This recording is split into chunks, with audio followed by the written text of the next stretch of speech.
Hello guys, good day. So ito ang inyong Kuya Is ng Quail Farming TV or Lakbay ni Alas.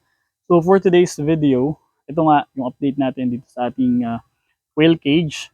So actually ito yung regular size ng cage natin na good for 900 to 1,000 heads. But since ito ay hindi for regular quails gagamitin, ito po ay para sa mga jumbo quails. So nakakatuwa lang kasi kung saan saan nakakarating yung ating mga videos and kung sino-sino yung mga nagiging kliyente natin. So hindi ko pwedeng i-reveal kung sino po ang ating kliyente ngayon. Pero ito po ay paglalagyan ng jumbo quails.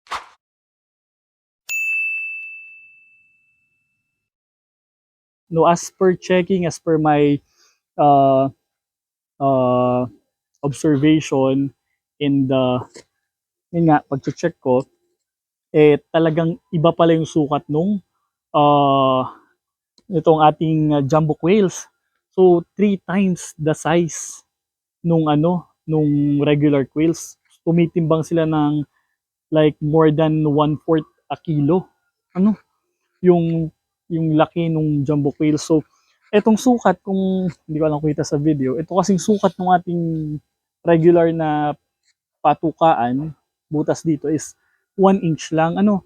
So, hindi talaga magkakasya. So, ang gagawin natin or ang ginagawa natin ngayon is binabawasan natin yung since ito ay welded mesh wire. So, inaalis ko yung gitna nung bawat apat na 1 inch. So para makabuo ako ng magiging sukat niya ngayon is yung butas para lumsot yung ulo ng mga quails is 2 inches by 2 inches. So napakalaki nung difference, and based dun sa research ko, malaki talaga yung quails. Kaya hindi lulusot yung ulo nila dito sa ating mesh. Kaya ang gagawin nga natin, ang ginagawa natin ngayon is ito, inaalis natin itong pinaka-cross niya sa gitna para maging 1 inch by 1 inch siya. So magiging ngayon siyang 2 inches by 2 inches. So kung nag-aalala kayo na baka naman lumusot na yung pugo, guys, hindi talaga. Kasi nga 3 times the size nung regular quails natin. Baka nga mas malaki pa. So imaginein mo yung bilog niya, parang gaganito yung pugo. And as per my client, as per my customer dito, sinabi ko na, tinapat ko na sila na baka nga hindi magkasya yung volume na, baka nga kahit 800 hindi kumasya. So nag-decide sila, imaginein mo ha, itong buong haba na to, itong isang buong diretsyo na layer na to, dapat maglalaman to ng like 200, no? 150 to 200 heads or 180. Pero since nakita rin niya na yung darating pala import niya from the US ay sobrang lalaki, so we decided na baka 12 12 to 14 heads lang per room. So apat na room to. So ito po ay 10 feet. So 10 feet po itong haba ng cage na to. Dinivide namin sa 4.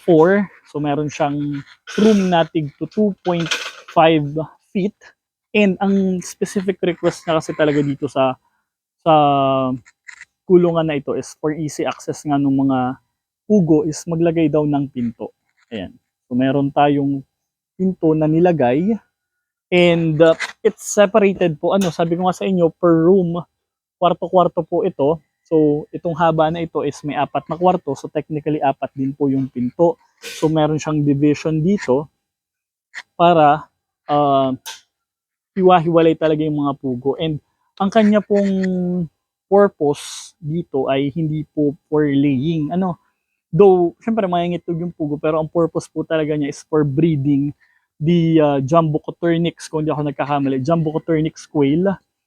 So, yung dalawang cage na binubuo namin, hopefully, magkasya yung 500 heads. If you're going to look po for jumbo quails, try to check po sa YouTube kung gaano ba talaga sila kalaki compared sa ating Japanese Taiwan quail. So, kung ito yung Japanese Taiwan quails, grabe, ito siguro yung Jumbo Coturnix, no? Ganun talaga yung difference. Ang laki talaga. Kaya medyo tricky sa paggawa nito. So yung harap, so in terms of patukaan naman, wala naman tayong pinag-iba sa ating patukaan. nga lang, sabi ko sa inyo, nilakha natin yung mga butas para sure na walang problema, magkasya talaga yung ating mga quails. And ayun, since nakatapos na kami ng first cage namin talaga, target is by the 23rd bago mag lunchtime, tapos na kami kasi i-ship itong cage na to sa Rosales, Pangasinan. So medyo malayo, and hindi ko sure kung pupunta pa rin ba kami doon, but the client still ask na bumisita kami or kasama kami sa pagde-deliver. Pero sabi nga, parang na-move yung delivery ng quails ng like next month pa, the 5th of February. So hindi ko alam. Pero ang goal lang naman namin is matapos nga to. So kung binutasan namin ng malaki yung harap, ganun din yung gagawin namin dun sa likod. So hindi na nga lang to magkakasya yung sobrang dami ng volume. Ang ano na lang natin is makakakain ng maayos at makakainom ng ayos yung ating mga alagang puga. And guys, gumagawa rin kami, still gumagawa kami ng mga regular cages natin na sabi ko, ito nga regular cage na size nito, kasya dito yung 900 to 1,000 heads. So no, kung kailangan nyo ng quail cage, pwede po kayong magpagawa sa amin. We ship po via Lalamove or Transportify. And we require po 50% na down payment. So it's non-refundable pag hindi nyo kinuha yung cage. So, and ayun nga, ang materials na ginagamit namin dito still is itong bakal na to, deform or reform bar na 9mm and 10mm for the bracing.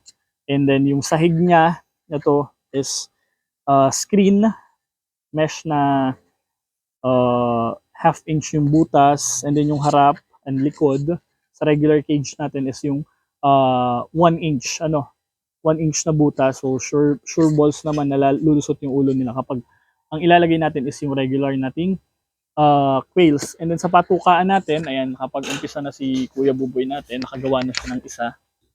So ayan, ito po ay metal stud. Metal stud yung ating patukaan. So sakto rin yan dyan, dulo to dulo ng egg catcher. And then para hindi siya magalaw, nilalagyan natin ng cable tie dito sa dulo. So syempre minsan wala ng laman, sa dami ng pugo, possible may tulak-tulak nila. So mas maigi na meron tayong reinforcement or yung tali natin dito. So ito ay fully cable tie. So hindi tayo nagtitipid sa cable tie just to make sure na magiging maganda yung kalalabasan ng ating quail cage. And then ano yun nga, I'll give you some updates pa kapag meron tayong progress. And papakita ko rin sa inyo yung ginawa ni Tito Buboy or ni Kuya Buboy natin na painuman para sa ating mga alagang ganda, guys.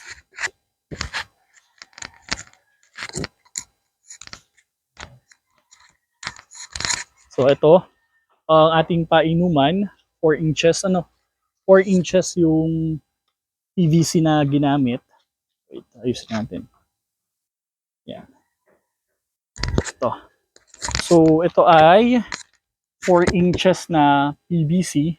So hinati lang sa dalawa para makakuha tayo ng dalawang painuman. So technically itong isang buong tayo ng cage na to is 2.5 na PVC. And sakto lang din yung haba niya sa 10 feet. 10 feet kasi yung haba ng isang PVC. And ang dulo, and kung mapapansin nyo, may PVC din. And then naka-reinforce siya gamit ng Vulcasil. So itong ibabaw ng ating cage, ganun din. Ito ay merong half inch na green screen or screen na mesh, plastic screen. And then yung likod, ayan, ang ganda kasi ito ay welded wire na. Hindi naman ganun kakapal, pero ito po ay galvanized iron. So hindi siya basta-basta kinakalawang. Pero kakalawangin rin eventually, pero hindi agad ganun kabilis kalawangin. So magtatagal siya ng like isa or dalawang cycle. So kung gusto nyo, ito maganda to. Pero pwede din naman yung plastic na 1 inch yung butas. Yun talaga, hindi talaga yung kakalawangin kasi nga plastic yun. So ito muna guys ang update natin para sa ating project ngayon na quail cage. I'll show you doon sa ongoing na pagbabalot ng second cage.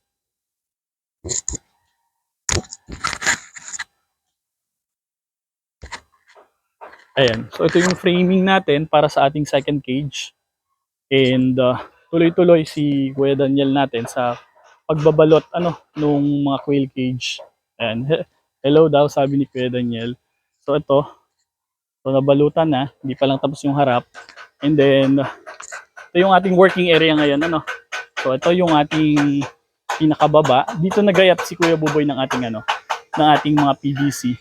And ongoing si Kuya Buboy, ayan, Kuya Buboy natin sa pagwe-weld ng dulo ng mga metal stud na siyang gagamitin natin na patukaan ng ating mga alagang pugo. So talagang busy-busy ang mga yan kasi nga medyo naging rush yung ating pagbubuo ng quail cage kasi usually talaga the regular cage natin tinatapos natin yan ng 5 to 7 days. Syempre hindi naman ganun ka overtime since nagmamadali. Yan. So ito yung ating mga materials pa na gagamitin pa sa natitira pang mga babalutan. So ito yon guys. Ito yung ating quail cage. Makikita nyo.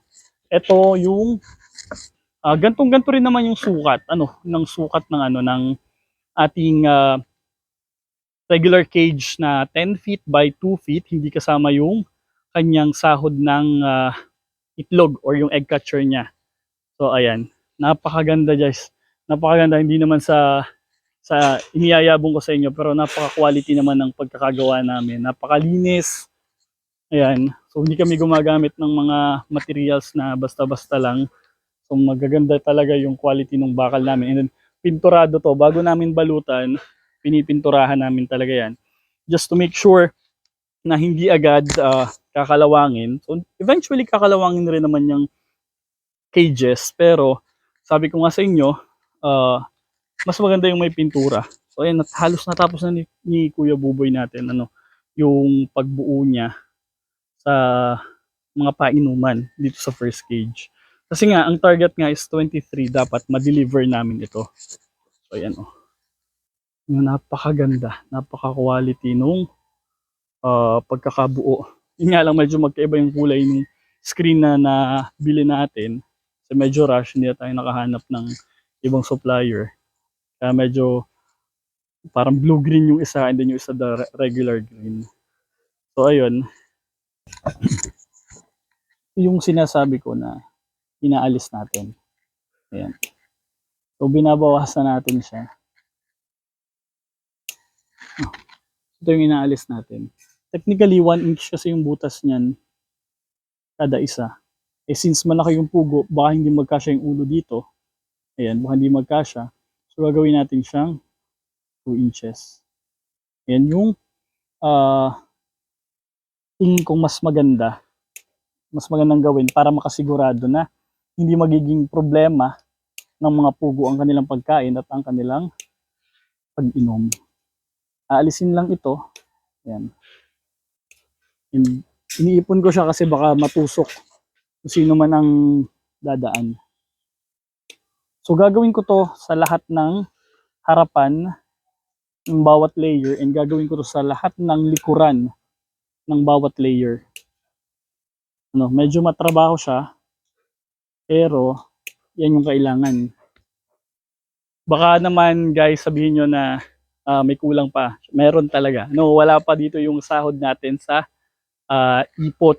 So included na rin dun sa price na binigay ko kay sir sa ating client yung sahodan niya ng ipot. So wala na siyang poproblemahin. Once na nagpunta kami doon, kami na rin naman magsa-set up nito doon. Then good to go. Ilo-load na lang yung mga RTL. So ang napagdesisyon na gamitin is plywood, marine. Yun yung tingin kong the best na pwede niyang gamitin para sa mga quails na alagaan nila. And ito naman guys ay trial pa lamang. Kasi first import nila ng jumbo quails para sa meat production. Iitlog, ibibreed, and then paparamihin, and then siguro may mga nag-orders or i-deliver sa mga exotic restaurants. Yun yung paggagamitan ng mga quails na kanilang aalagaan. So ayun guys, mag-update na lang ulit ako sa inyo. ah, kapag meron na ulit tayong update. So, ito guys, ang inyong Kuya Ace ng Quail Farming TV or Lakbay ni Alas. Guys, ito lang yung masasabi ko. Lagi ko sinasabi, wag na wag niyong pagdududahan yung mga sarili niyo sa mga kaya, sa mga pwede niyong gawin. Never stop dreaming, never stop believing. Niwala kayo. Kasi hindi niyo alam kung saan kayo dadalhin ng mga pagsisikap niyo.